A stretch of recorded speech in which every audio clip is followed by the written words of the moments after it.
The sudden decision by Amazon to scrap its plan for Long Island City left real estate investors and experts a little stunned. Back with us to talk about what the news might mean for the Queens real estate market, we have with us Street Easy's economic data analyst, Nancy Wu. Thank you so much for being here, Nancy. Thank you for having me. One of the statements that you all put out yesterday was Long Island City's housing market will likely experience a bit of whiplash as a result of this latest news. What do you mean by that? We expect to see a big reversal in what we've been seeing so far. Shortly after the announcement was made that Amazon would open its second headquarters in Queens, we saw users searching on Street Easy in Queens go up a lot. We saw sellers raising prices in Long Island City, and we saw a lot of surrounding neighborhoods have houses advertise their proximity to Long Island City in order to attract people who were potentially moving there. And when you speak about that, and let's get into more detail then about the initial reaction when the information leaked.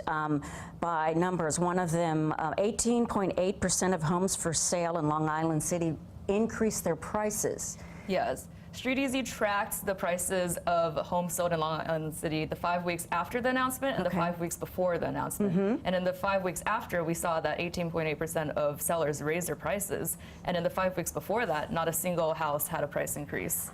That's very telling, isn't it? What about prices being cut? Price cuts, we saw only 5 units, or 2.7% of the market cut its prices in the weeks following the announcement. Prior to that, most neighborhoods have about 15% of price cuts. And just helping us understand, outside of the numbers here that we're looking at, just the feeling, the sense, the wording, like what were sellers trying to say to lure people in?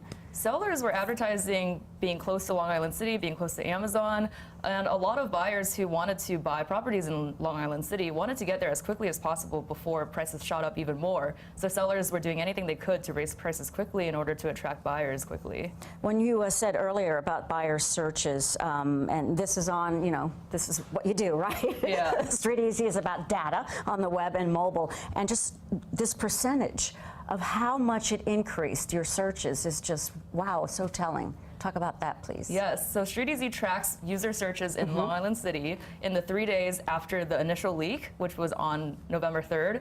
And compared to the 3 days before, in the same week, in the prior week, we saw user searches go up by almost 300%.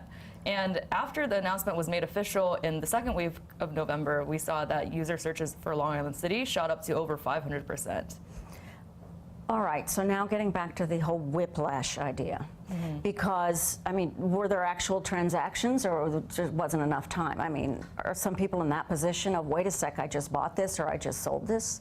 There were a few transactions during that time period, but because it was such a short time between the announcement that it was opening until now, we haven't seen as big of a shock on the market as we would have anticipated if it were to go on. What do you think is next for Long Island City real estate now? Will prices, real estate-wise, will prices go back to where they were?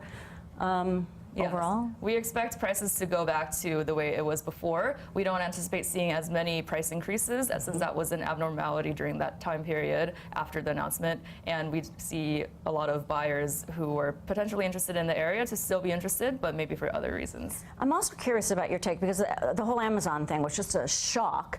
But then a few weeks ago, there was the L train, and how in April it was going to be shut down for, so long, and that was really going to inconvenience people. And people were making plans and some even moving.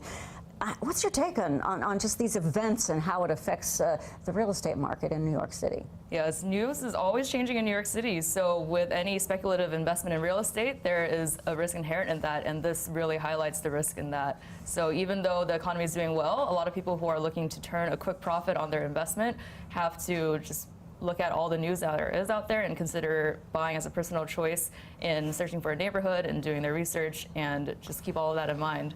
Yeah, and wish for some luck as well, right? Yes, luck is definitely part of it. Thank you so much. So interesting to hear your perspective and the numbers as well. Thank you. Thank you so much. Nancy Wu from Street Easy. Appreciate you being here.